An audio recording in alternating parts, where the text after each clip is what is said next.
வணக்கம். இது நமது ரிசி நமது பாரம்பரியம். 40 வயதை கடந்த பெண்களா நீங்க? தூக்கம் இல்லையா? மூடு சிங்க் ஆகுதா? ஜாயின்ஸ்ல பெயினா? அதிகமா மறதி இருக்கா? இதோ இந்த பிக்சர்ல இருக்கிற ப்ராப்ளம்ஸ நீங்க ஃபேஸ் பண்றீங்களா? இந்த சிம்டம்ஸ்க்கு ரீசனே ஹார்மோனல் இம்பேலன்ஸ் தான். மைண்ட நல்லா பீஸ்ஃபுல்லா, காம் அண்ட் கம்போஸா வச்சுக்க யோகா, மெடிடேஷன் ரொம்பவே ஹெல்ப்ஃபுல்லா இருக்கும்.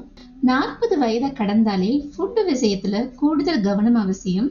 ஜங்க் ஃபுட் அவாய்ட் பண்றது ரொம்பவே நல்லது. இது அலர்ஜி, ஸ்கின் ப்ராப்ளம் ஈஸியா கொண்டு வந்துடும். அதுக்கு தான் நம்ம முன்னோர்கள் பெண்கள் இருக்கிற வீட்டுல பூங்கார் அரிசி கட்டாயம் இருக்கணும்னு சொல்லுவாங்க. பெண் குழந்தைகளுக்கு பூங்கார் அரிசி உணவு வகைகள் எடுத்து வந்தா சீக்கிரம் பூப்படைதல், அதாவது இயர்லி பியூபர்ட்டில இருந்து பாதுகாக்கலாம். அதுவும் 40 வயதை கடந்த பெண்கள் ஹார்மோனல் இம்பேலன்ஸுக்கு கட்டாயம் பூங்கார் உணவு வகைகளை எடுத்து வந்தா நல்ல பலன் எதிர்பார்க்கலாம். இப்போ பூங்கார் அரிசி அவல்ல ஒரு ஸ்பைசியான ரெசிபி பார்க்கலாம். 2 கப் பூங்கார் அவல் எடுத்து ஹாட் வாட்டர்ல வாஷ் பண்ணி எடுத்துக்கலாம். இத ஊற வைக்க வேண்டியதில்ல, கையை வச்சு மசிற அளவுக்கு இருந்தாலே போதும். ஒரு பெரிய வெங்காயத்தை குட்டி குட்டியா கட் பண்ணிட்டு ஒரு கடாயில 2 டீஸ்பூன் கோகனட் ஆயில்ல கடுகு சேர்த்து பொரிந்ததும் உளுந்தம்பருப்பு, கடலைப்பருப்பு, கருவேப்பிலை சேர்த்து கலர் சேஞ்ச் ஆனதும் வெங்காயம் சேர்த்து நல்லா வதக்கிடலாம்.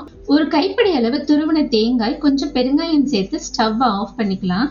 அவல்ல தேவையான உப்பு, காரத்திற்கு கொஞ்சமா சில்லி ஃபிளேக்ஸ் சேர்த்திருக்கேன். வதக்கி வச்சிருக்கிற வெங்காயத்தை ஆட் பண்ணிட்டு உருண்டைகளா உருட்டி எடுத்துக்கலாம். உருட்டிய உருண்டைகளை 5 மினிட்ஸ் வேக வச்சு எடுத்துக்கலாம். இந்த உருண்டைகளை அப்படியே சாப்பிடலாம். நான் ஸ்பைசியா சர்வ் பண்ணிருக்கேன். ஒரு பேன்ல கோகனட் ஆயில்ல 2 பெரிய வெங்காயத்தை குட்டி குட்டியா கட் பண்ணி சேர்த்து நல்லா வதங்கியதும் 1 டீஸ்பூன் சீரக பவுடர், 1/2 டீஸ்பூன் மஞ்சள் தூள், 1 teaspoon garam masala, 1 teaspoon chilli powder சேர்த்து லைட்டா வதக்கிட்டு 3 தக்காளி அரைச்சு இந்த மசாலால சேர்த்து 5 மினிட்ஸ் அப்படியே விடலாம். மூடி போட வேண்டாம். பச்சை வாசனை போனதும் வேக வச்ச உருண்டைகளை ஆட் பண்ணி நல்லா மிக்ஸ் பண்ணிக்கலாம். ஃபைனலா கஸ்தூரி மேத்தி அல்லது கொத்தமல்லி தூவி சர்வ் பண்ணிக்கலாம். இந்த மாதிரி டிஃபரெண்டா நீங்களும் ட்ரை பண்ணி பாருங்க. Thank you all.